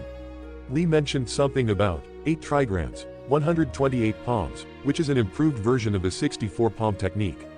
Lee said that in order to escape the hits from those technique he has to use the second or even the third gate, although he mentioned that was with his weights on. "I don't know if I can pull that off, so I am basically toast if Neji hits me with that technique since all my tenketsus will be closed." "Not quite Gaki, unlike that Lee kid, I can open your chakra points if the Hyuga closes them, so don't worry about that. Also, regarding escaping his hits, you can create a chakra cloak by drawing on my chakra. A one-tailed version 1 cloak will be enough for you to escape his hits. I will teach it to you in a week, it won't be that difficult for you." After thinking a bit, I realized that your body can manage up to 3 to 4 tails of my chakra in version 1 cloak. I will teach you about it next week when we start training on it. Kurama explained, much to Naruto's joy and satisfaction. Do you know, Mom? Bushy Brows Sensei and Bushy Brows explained all this to me, knowing that I was going to fight their own team member. They said that I do have a right to learn about my opponent before my fight, and it's unethical to deny information to a comrade. They are really cool. Bushy Brows Sensei even agreed to work with me every morning to improve my speed in taijutsu. That's really nice of Guy. Learn as much from him as you can, son. He is the best taijutsu user in Konoha, and quite possibly he might even be the greatest taijutsu master in all 5 great nations. However, promise me that you'll not go around screaming about youth every day. Dear, please. No. Editor shivers in horror. You got not only me scared but also Speedwagon as well. Even Speedwagon is afraid. And don't wear that green spandex ever, Dattebane, Kushina said aloud. Please don't unleash that horror. Come on, Mom, that jumpsuit looks cool, it won't be that bad to try it. Absolutely not. Minato, Kushina and Kurama all shouted at the same time. Naruto sighed in defeat. Alright, I won't wear a green spandex suit, don't worry. Good, said Kushina. Naruto had something he wanted to ask his mom about, but his mind kept drifting back to what happened in the hospital mere moments before his clone dispelled. The clone had its hands in the sign to dispel itself when a voice he had just finished speaking to called out. Hey, Naruto. Team Guy's markswoman, Tenten, approached as the source of the call. Naruto acknowledged Tenten before she started speaking. Look, I know you have that blood vow and all, but your chances of actually winning against Neji are practically non-existent. I know asking you to just give up is probably not going to go over well. So how about this? I know people, when they realize they are going to lose or can't possibly win in these exams against their opponents, instead try to spite their opponents by rendering them unable to advance as well, either by crippling or hurting them too badly to go on. When, not if, when you get into that spot against Neji, please don't him over out of spite. What do you say? Tenten's attempt at a smile became shaky as the air in the room became cold and Naruto's grin became so frigid and his eyes shut for a moment. Naruto started. Sure, I promise I won't Neji Tem over when I realize I can't beat him. Tenten let out a sigh of relief and she spoke. Thanks for th. Because he won't even get me to that point, Datbayo. Tenten's breath caught as Naruto's eyes opened back up, the blue having become blood red and his pupils became slits. I will be making him pay. He could have just let Hinata-chan off easy and just finished the joke of a fight quickly and left her maybe a little down, but he wanted to break her. Any chance of getting off easy is already gone for Neji. I'm going to break him for it. He's going to be leaving that arena a bloodied pulp I beat him into before I go to the next round. Tenten was terrified by the calm tone of voice he used throughout his spiel. This wasn't a threat but a promise, and the words she heard him say once made it all the more chilling. I never go back on my word. Before anything else could be said, Guy burst in. Yosh. Naruto-kun, if you wish, I would be proud to instruct you on taijutsu in preparation for the 3rd exam.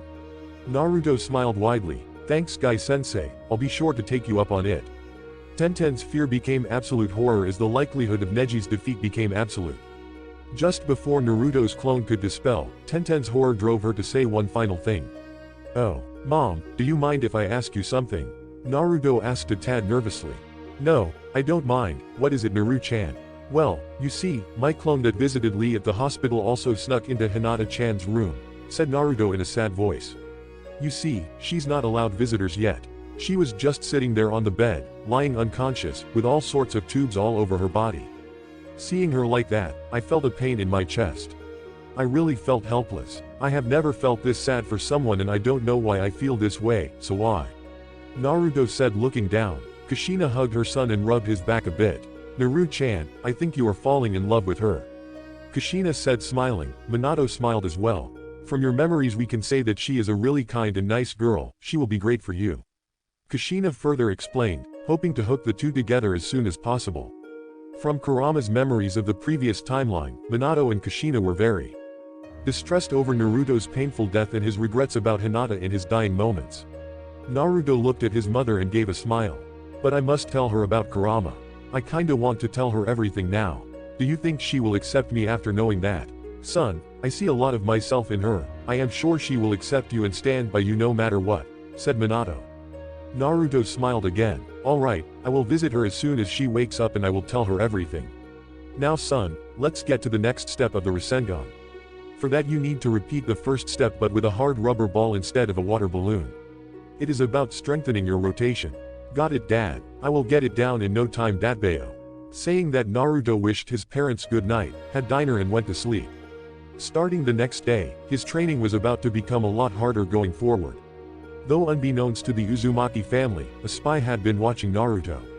A woman dressed in an Anbu uniform with a crop top that had one full sleeve while the other arm was completely uncovered from shoulder to wrist with a plain white mask with the leaf crest of Konoha and the kanji for root on the mask. With some modifications to the overall ensemble. Her mission had been watching Naruto to gather information for conscripting him into root and the eventual conscription. She had followed through and found her suppressed emotions began to bubble up as ancient memories from long-gone days surfaced from the woman's observations. His hair and eyes brought back some vague flashbacks of a man whose presence she would describe as the closest to reassuring. And the boy's way of talking reminded her of a woman with waist-long red hair with a very lively smile. The vague flashbacks made her feel uneasy, very uneasy. However, she was able to suppress the unease. She had been trained well after all. The only thing that could necessitate a need to report to Danzo was the Jinchuriki's sudden change in behavior starting yesterday. The change wasn't really noticeable to someone not trained in surveillance and espionage. However, to one of the best trained root agents, such things were easier to notice. The boy was slowly starting to talk less and was not paying attention to others abhorring him. This was a change necessitating a report to her boss. Her mission demanded she do it, but the masked root found herself unwilling to do so, as if she was struggling against herself in this endeavor. Even before this mission started, sometimes seeing the shinobi of her own age, made this woman feel uneasy and brought her some flashbacks. Flashbacks in which she found herself to be an entirely different person, lively, laughing and smiling with them, why and how she couldn't tell. And as a perfect shinobi in service of Konoha, she was required to get rid of all these emotions. All those flashbacks served no purpose except for obstructing her from carrying out her duty. But suppressing those vague memories was for some reason painful. And once the mission to observe Uzumaki Naruto had started, that subtle hidden pain started to resurface. The flashbacks became more frequent, starting to cause fission in her mind. Time would tell where this would go. But at that moment, the woman for some reason found herself instinctively state, "You do your parents proud, Uzumaki Naruto." Chapter 6, Training continues. One day after bursting a water balloon, Naruto was standing in a clearing in front of a tree, sweating heavily due to the continuous jutsu practice since the last 2 hours. The blonde was practicing wind style, great breakthrough, AD rank wind style Fuden jutsu, his very first elemental ninjutsu. His task was to break several branches of a tree, some 15 feet away from him using the said jutsu. So far, the endeavor hadn't succeeded. Flashback. So Ero Sennin, are you going to teach me any kick-ass elemental ninjutsu today? Naruto asked to Jiraiya, who was feigning ignorance towards the boy. Not so fast, Gaki, and can't you call me Jiraiya sensei ever? I call you the way I see you. You are a pervert and you call yourself a sage, so it's pretty easy to give you a nickname, the blonde replied somewhat irritated. I have told you several times already, I am not a pervert, I am a. Jiraiya was cut off by Naruto's grumbling. Oh, come on, I get it, you are a super pervert. Now shall we get back to some awesome ninjutsu, Ero Sennin, the blonde shouted. Jiraiya sighed thinking how much his apprentice resembled his mother. In the meantime, within Naruto's mindscape. If I ever get out and see him, I'll castrate this pervert, Datbane. Kushina shouted. Meanwhile Minato was thinking why he had made the said pervert Naruto's godfather. Back to Naruto and Jiraiya. Why do I feel like I might get the beating of a lifetime if I keep showing off the ways of the pervert to this kid? Well, never mind, Jiraiya thought and then brought his attention back to his apprentice. Gaki, first let's determine your chakra affinity. Jiraiya said while giving Naruto a chakra paper. The blonde looked at it attentively. So, Naruto, channel a bit of your chakra to this paper. If it gets wrinkled it means that you have lightning, it gets soaked if you have water, gets burnt if you have fire, sliced into two for wind and earth if it crumbles into dust. Naruto nodded, held the paper between his middle and forefingers and channeled a bit of chakra into it. The paper got cleanly sliced into 2 pieces and the both pieces burnt down. Jiraiya raised an eyebrow. So, both wind and fire, huh? Not bad at all, 2 attacking type chakra natures. Interesting, but seeing the refinedness of the cut, I guess your wind affinity is stronger than the fire. So, we should start with wind nature. Can you tell me what's special about wind element, Ero Sennin? Well, it's an attacking type element and good for medium range attacks. However, it can be applied in ways that both short and long ranges fairly well. Short range especially, if you ever see Asuma fight with those trench blades of his, it's pretty emblematic of how wind is best used at short range by concentrating it to slice opponents to chunks. Can be used to keep your opponents at a distance. It's stronger against lightning and weaker against fire. Luckily, you have a fire affinity that compensates for the weakness of the wind element. Wouldn't wind strengthen fire if the two elements combine? Astute observation. Yup, that's how it works after all. Jiraiya replied. Okay, so what jutsu will you teach me? How to raise a storm, create a tornado maybe? Then Gar knows. Sorry Naruto, you aren't Dragonborn. I typed that and then the Elder Scrolls 5, Skyrim theme started playing. Hold your horses Gaki, you can't do stuff like that yet. Besides I have never heard of any shinobi who can create a storm through a jutsu. Some things are just the nature's forte. Here, I got a basic jutsu for every element for you. Since we are starting with wind, you should get this one down first. Jiraiya added. Naruto opened the scroll. Wind style. Great breakthrough. Rank. D. When mastered, the user can release a blast of wind from his mouth. Interesting. Let's see if it can throw that Neji's out of the arena or not. Naruto thought. Might shove the stick even further if Neji lands just the wrong way. Jiraiya demonstrated him the jutsu and showed him the hand signs. Then told him that if he can break at least 10 branches off a tree with the jutsu, he could consider it done. Then the sage left the blonde to do his research. Flashback ends. Eros Sennin and his damned research. He really has it easy. Naruto grumbled to himself. It has been 2 hours since Jiraiya had left. So far, the blonde had been able to cut a few leaves off a branch only. Naruto sighed, and then suddenly a bright light bulb went off in his head, blinding all the 3 tenants there. The blonde created 50 shadow clones. Let's get this damned jutsu down in 3 hours boys. Naruto ordered. Yes sir. All the clones replied saluting. The clones then left the area and went away a bit further to practice. Then the blonde created 10 more shadow clones and had them transformed into birds, insects and even rocks. Keep an eye out for Eros Sennin around the area and dispel if you see him. Naruto ordered and the clones got to their work immediately. If only Jiraiya was this meticulous when peeping. Son. Naruto heard Minato call him from inside his mindscape. Yes dad. There are some special exercises to master wind manipulation and every other element. For wind manipulation, pick up a leaf and try to cut it with your chakra just like you slice the chakra paper into 2. If you do it then mastering wind-based jutsu becomes easier. On it, dad. Naruto then created 20 more shadow clones and had them working on the leaf-cutting exercise. He had also left 10 clones in his apartment to work on bursting the rubber ball. 4 hours later, Jiraiya returned to see Naruto's progress. The clones that had transformed into birds had alerted the blonde in time and Naruto had dispelled all the clones present in the area. Then the exhaustion of all the clones hit him. Jiraiya found him lying on the ground totally worn out. Looks like you worked really hard Gaki, so how much progress did you make? The Toad Sage asked. Naruto, already out of breath, pointed at a tree. Jiraiya saw that 6 branches were cut off and thrown at least 20 feet away from the tree. Jiraiya knew that the blonde won't get the jutsu down in one day, but cutting 6 branches off was still good progress. I must say you made good progress Gaki, I am sure you will get it down tomorrow. We still have 25 days for the final, so don't get too worked up on this and get some rest. Let's call it a day here. Alright Eros Sennin, I will get this jutsu down tomorrow for sure. Just you watch, Naruto replied as he got up head home. The teacher and student then parted for the day. As far as the leaf-cutting exercise was concerned, Naruto's clones had succeeded in cutting the leaf almost halfway. The Jinchuriki was confident of getting it done the next day. The next day, early in the morning Naruto joined Maida Guy in his early morning workout. Guy asked him to make 10 laps around the village and 100 sets of push-ups after that. Then the two worked on Naruto's basic taijutsu stance. Guy worked with Naruto for 2 hours and made him try various stances of various taijutsu styles to see which one suited the blonde the most. Unfortunately for both, none of the stances seemed to come naturally to the blonde. Guy then had an idea. He made the blonde try out the taijutsu style of the Dragon's Fist. To Naruto's pleasure he was able to naturally settle into the stance. Looks like this style can bring out your flames of youth the best way possible Naruto-kun. The spandex-wearing Jonin exclaimed. So as to not insult Guy, Naruto struggled hard to not cover his ears. So how exactly do Bushy Brows and his teammates put up with Guy-sensei's ultra-loud yelling? Ha! And I am called loudmouthed. I swear I can be considered a silent person compared to him, Naruto thought while Guy gave him his nice guy pose. Yes, Guy-sensei. This stance feels quite comfortable and natural to me. This is the initial stance of the Dragon Fist style, an ancient taijutsu form not seen ever since the Warring States period, and there were very few people who were able to master it. Guy explained a bit seriously. So, if I master this, I will be a legendary ninja Datbayo.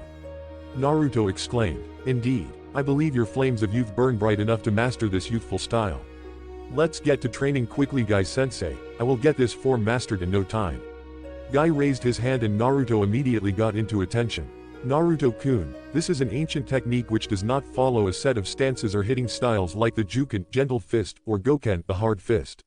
Rather, a master of Dragon Fist unpredictably switches through moves of various stances. The only known user of this form are the Shodai Hokage Hashirama Senju. Again, this style is ancient and I doubt if any useful scrolls for this style are still here in the village. However, I will talk to Hokage-sama about it and I am sure we will find something out.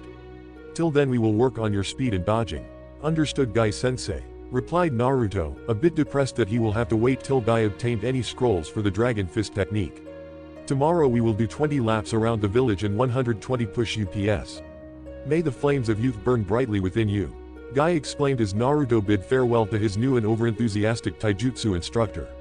Is it just me or does Guy's training method feel like Saitama's? Also, Naruto, these would be drastically improved with a certain someone there to suffer train alongside you. Naruto had a quick breakfast at Ichiraku's. Then he went to his apartment and created 10 clones to work on bursting the rubber ball and he went away. He then set 10 more to work on the leaf cutting exercise. However, the blonde found out that leaving so many shadow clones at home was not a very bright idea. The clones would empty all his instant ramen whenever they felt hungry. So, the blonde decided to change the situation. Jiraiya and Naruto met up near the same cliff where the Sannin had pushed the blonde over the edge. It had become their regular training spot. Hey Arrow Sennin, yesterday I figured something interesting about my shadow clone jutsu. And what is that, Gaki? You see, yesterday after leaving from here I decided to spar a bit with a clone. After I landed a hit and dispelled it, I felt like watching myself get hit. Then I summoned another clone and hit it again and the same feeling came back when it dispelled. It seems I get their memories back when they dispel. Jiraiya smiled. So, you finally figured it out, Gaki. Good for you. You see, that's a property of the shadow clone jutsu. The user gets the memories of the clones back when they dispel. So, if I use them for training here, I suppose I can get the jutsu down faster. Yeah, you can, kid. Alright, you'd better go get some new jutsu for me. I will have this one down in 3 hours, Datbayo. Then Naruto summoned 100 clones and had them all practice the wind style, great breakthrough, on a similar number of unsuspecting trees. Jiraiya as usual left to do his research. True to his word, Naruto managed to break 10 branches. He then decided to strengthen this jutsu and continued practicing, setting himself the blow out a tree with great breakthrough, alone by the time of finals. Seeing that Jiraiya was not around yet, Naruto set out to continue the leaf cutting exercise, and just like before he had some clones to keep watch. 3 hours later he had managed to cut the leaf 70%. He hoped to complete the exercise by the next day or two. When Jiraiya came back, he found that Naruto had exceeded his expectations by taking out 15 branches of a tree. Impressed, the Toad Sage decided to get the blonde working on his next jutsu. When Naruto got back to his apartment, he groaned at not making any progress with the second step of his Rasengan training. However, his parents assured that he was making progress. Before going to bed, Naruto decided to head to the hospital to check up on Hinata, or we can say that he felt being pulled there. So, at night he sneaked into Hinata's room, bypassing all nurses and doctors there. This was no big deal for Konoha's #1 prankster. He can sneak into places with even higher security without breaking a sweat, and a hospital was nothing for him. When Naruto got to saw Hinata still unconscious lying on the hospital bed, being fed by a saline tube and all sorts of instruments wired to her, he felt a sharp pain in his chest. It hit him harder than the memories of the clone that had visited her earlier. The blonde pulled a stool and sat down by her side and kept looking at her. Seeing her like that, he became teary-eyed without even realizing. Slowly he reached for her hand and gently held it with both of his hands. Hinata-chan, I don't even know how I started calling you Chan, but it feels just right for me and I feel a lot of pain seeing you like this. Naruto then gently held her hand and rubbed his thumb over it. He felt another warm sensation in his heart similar to the one he felt when he met his parents.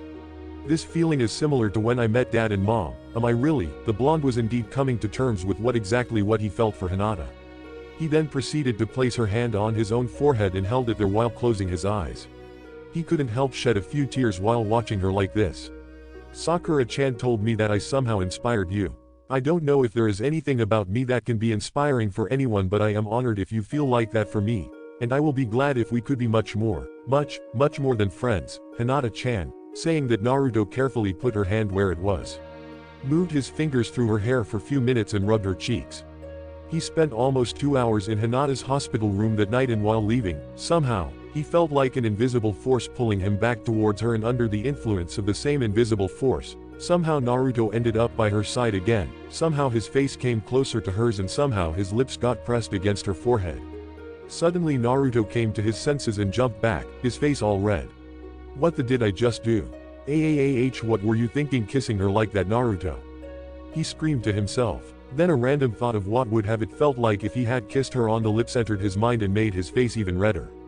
Naruto shook his head violently to throw out any such thoughts. Bad, Naruto. Bad. You can't kiss her without her consent. Damned Ero Sennin is rubbing off on me. Then Naruto took some deep breaths to calm himself. Alright, must ask her out after she wakes up and confess everything to her, the blonde thought to himself. He then again went to her side and rubbed her hand with his. Get well soon, Hinata-chan, he almost whispered to her and then left. Inside his mindscape, Minato, Kushina and Kurama had thoroughly enjoyed the whole scene. They were quite pleased with Naruto being so considerate and affectionate towards Hinata. Minato and Kushina had already chosen her as their daughter-in-law. Unlike Naruto, they had no reservations about Hinata ever rejecting their son because of his burden, and quite rightly so. That night Hinata stirred up for the first time since being hospitalized. Chapter 7, Some More Training in A. Confession. 3. It had been 3 days since Naruto had visited Hinata in the hospital. After seeing her, Naruto had a new goal in his mind: I will protect Hinata forever, no matter what. With renewed vigor he got back to the Rasengan training. He also increased his efforts during his taijutsu training with Guy. Impressed with Naruto's determination, Guy increased their morning training sessions by an hour. He had also introduced Naruto to the weights he and Lee used. In the beginning, Naruto had put 15 pounds weights in legs as well as arms. The spandex-wearing Junin and his new student were now doing 40 laps around the village and 180 sets of push-ups. Guy was quite proud to have got the chance to train another genius of hard work, like Lee and himself. The training with Jiraiya was also going smoothly. As promised, Jiraiya had introduced Naruto to another jutsu, the Taiju Cage Shuriken no Jutsu, Shuriken Shadow Clone Jutsu. The blonde was able to create 20 copies of his shuriken on his first try and had been able to increase the number to 40 within the 2 days that passed. Currently Naruto was standing in the training ground number 7 with Jiraiya looking at the 3 training dummies 150 meters in front of him. Shadow Clone Jutsu, Naruto exclaimed, making his signature hand sign, and 2 clones appeared. Taking a single shuriken in his hand, the Jinchuriki threw it towards the training dummy with an accurate aim and quickly went through the hand signs. Shuriken Shadow Clone Jutsu, he exclaimed. At the same time, his clones went through another set of hand signs. Wind style. Great breakthrough, exclaimed the clones at the same time, letting out a powerful gust of wind out of their mouths while the shuriken multiplied into 45 copies of itself. The shuriken moved at binding speeds and impaled themselves into the dummies. Jiraiya was quite impressed. Well done, Naruto. That was a good combination attack with your clones. If you increase the speed of your shuriken like that, your opponents will have a hard time dodging them. Thanks, Ero Sennin. When I get the number of copies to more than 100, they won't know what hit them, said Naruto excited. He then continued to practice the move several times. In the meantime, his clones were able to complete the leaf-cutting exercise, much to his joy. The blonde found out that practicing the leaf-cutting exercise had increased the force of his wind style, great breakthrough. He was itching to learn some other wind jutsus. As far as the Rasengan training was concerned, Naruto was able to burst the rubber ball 2 days after visiting Hinata. He then moved to the third phase, i.e. rotating chakra in the water balloon without bursting it. He had to admit that the third phase was the most difficult one so far. Meanwhile Kurama had also started his training with the chakra cloak. As the two were already cooperating well with each other, the only barrier was the extent to which Naruto's 13-year-old body could sustain Kurama's power without suffering any physical damage. Jiraiya leaving for his peeping research was a blessing for Naruto and the occupants of his head. Whenever the Toad Sage would leave for his research, Naruto would begin his training with Kurama. The training began a week after Naruto had met his parents, 21 days till the finals. On the first day of the training itself, Naruto was able effortlessly master the version 1 chakra cloak. He was able to last a good 30 minutes with 3 tails. For the time being, Naruto's parents and Kurama had decided that this much was enough for the Chunin exams and further training can be done afterwards. Of course, they had taken the additional problems into consideration. So, Naruto kept practicing with the version 1-3 tailed cloak and tried to increase his time limit with the same. He found that his jutsus such as the Great Breakthrough were significantly amplified when he used the chakra cloak and his speed increased significantly as well. Now it was 15 days till the finals. Naruto was returning home from another training session with Jiraiya. He caught sight of Yuhi Kurenai walking down the street. Kurenai-sensei seems quite close to Hinata-chan. Since that day, I haven't visited Hinata-chan yet. Maybe Kurenai-sensei can tell me how she's doing.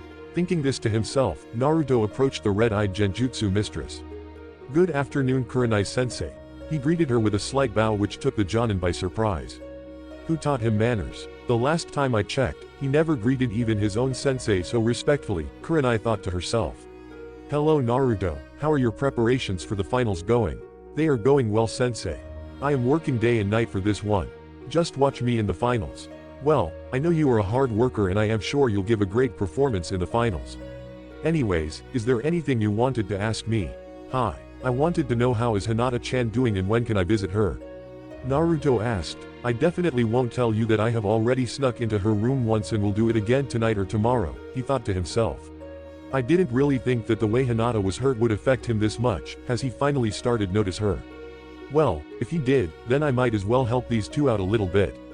The genjutsu mistress thought. The doctors have said that she might regain consciousness anytime within the next 10 days. 10 days huh, said the blonde with a contemplating look. Okay then, thanks for the information, Kurenai-sensei, I will be on my way then, see you later. Naruto then gave her a quick bow and left. Training or no training, he certainly learned some manners. The red-eyed Jonin thought to herself. Meanwhile, Naruto was walking towards his apartment, when he suddenly felt something, like something was off, a slight repelling sensation and to his own amazement, he could assign a direction to that sensation. When he turned towards the direction from which he was getting this strange feeling the most, he saw a fat restaurant owner throwing water on a stray dog. The dog got scared and ran away with the owner mumbling something about stupid good-for-nothing animals. Naruto shuddered. He could remember that he himself was many times at the receiving end of such treatment. They see me as some unwanted stray dog, not even a human. Even though I understand the reason now, it still hurts. Naruto thought to himself. Suddenly another thought hit him. Wait a minute, I was actually able to sense something repelling from that man even before he threw water at the dog. It's as if I could. It's as if you could sense his disdain towards that dog, isn't it Naruto? Asked Kurama from inside his mindscape. Well, yeah, that's exactly how I would put it Kurama, like I could sense his disdain. Naruto replied in the mindscape. That's because of my ability of sensing negative emotions. I told you earlier that all Biju have some special abilities. Negative emotion sensing happens to be one of my unique abilities. After opening the seal and gaining access to all of my chakra, all my special abilities are now your abilities as well. Wow, that's great but, couldn't you have some cooler special ability like the Sharingan, the Byakugan or something like that? You sound like that Uchiha teammate of yours complaining about what you don't have while forgetting what you have. That kind of attitude needs to change. Kurama scowled. No offense Kurama, just got a little carried away. Please don't mind, Naruto replied. Very well, now back to the topic. Meditation can help increase your concentration and that will increase your perception range. The ability will be amplified when you access my chakra. It's not that hard and I bet by the time the exams will end, you will be able to sense negative emotions anywhere in this village when on guard. Even when off guard you will be able to sense those emotions in enough time to prevent a sneak attack. Guess what, nobody can get you by surprise now even when off guard. Now tell me if that's not impressive. Kurama asked. Naruto could only agree that such an ability was certainly impressive. However, he needed almost 15 days of practice perfect it. Well, just enough time for the exams. 14 days passed by. The training experience Naruto had could be described as one of the best any shinobi could dream and why not. He was trained by a Sannin, the Yondaime Hokage, Kushina Uzumaki, who was rather called Crimson Death, in the bingo books of Kumo and Iwa, the strongest Biju and perhaps the strongest taijutsu specialist in all elemental nations and all his trainers were quite pleased with the amount of progress he had made. They were all sure that one certain Hyuga obsessed with fate was in for a rather rude awakening.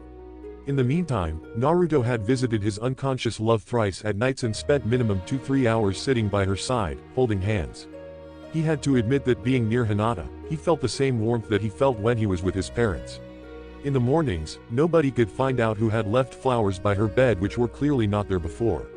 With Guy, Naruto had visited Lee once as well. Kanahagakure General Hospital, 2 nights before the finals. Naruto had gotten word from Kurenai in the afternoon that Hinata had regained consciousness. He immediately rushed to the hospital, only to be rudely turned away by the receptionist as well as 2 Hyuga elders who just had to be there at the moment. They said, "My kind, are not allowed to be associated with the great Hyugas as I will corrupt them." Naruto was a little distressed. He was quite used to insults and name-callings, but a small part of his mind was very afraid that Hinata might also think about him in the same way much of her clan did once she got to know of his secrets. He was very afraid that his love might be rejected, and even with his parents being there he knew he would be totally devastated if it happened. "I just hope she accepts me. I don't know what I will do if she doesn't. But she deserves to know who I am in reality," Naruto thought as he made his way towards the hospital. "Naru-chan, she will accept you no matter what, you don't have to worry about anything." His mother reassured him from the mindscape, perhaps for the 15th time. Ever since he had gotten word of Hinata regaining consciousness, the blonde had been a nervous mess. He couldn't focus on anything. He desperately wanted to talk to the shy Hyuga, confess to her and tell her his truth. But he was so nervous that he had almost turned back several times. The 15 minutes walk to the hospital had taken him more than an hour this time. When he reached the hospital, he found that the window to Hinata's room was open.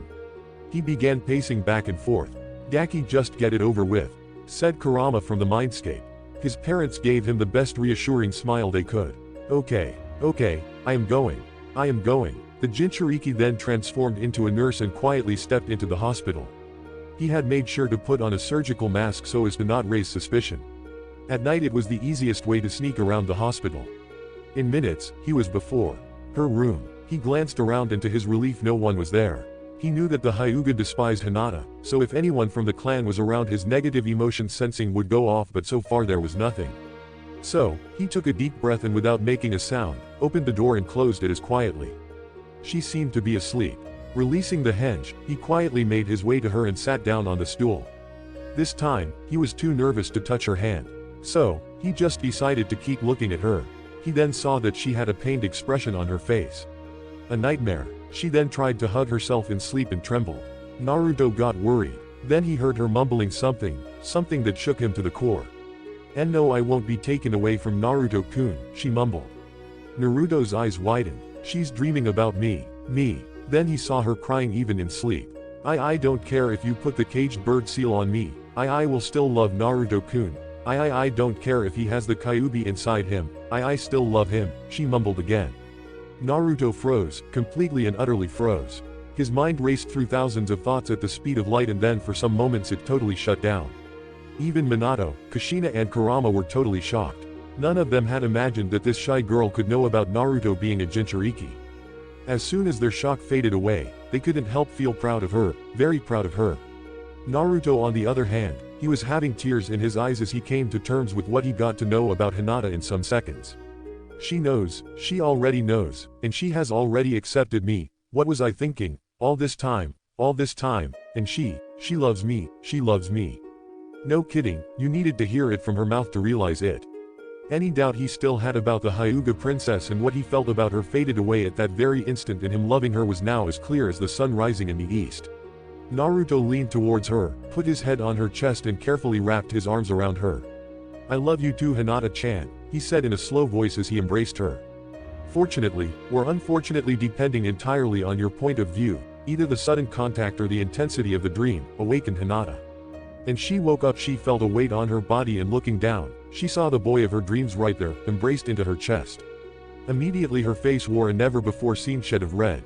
She was too frozen in shock to even faint. Then she heard something she had only dreamed about till then. "I love you," Naruto quietly said, unaware that she was already awakened. The words broke her out of the stupor. "It's a dream. It's another dream. Naruto-kun can't be here hugging me saying that he loves me. It has to be a dream. Only if it were real." She then slowly moved her hand to his head. This immediately snapped his head up and he looked at her wide-eyed. "I wish it was not a dream, Naruto-kun." I really love you, she said just as she felt a bit of pain while speaking. So, if it was a dream, why was she feeling the pain while speaking? Naruto took hold of her hand that was over his head and looked at her teary-eyed. It's not a dream, Hinata-chan. I am sorry that I didn't realize it sooner, but I do love you. I really do. Hinata immediately fainted. That took longer than I expected it would.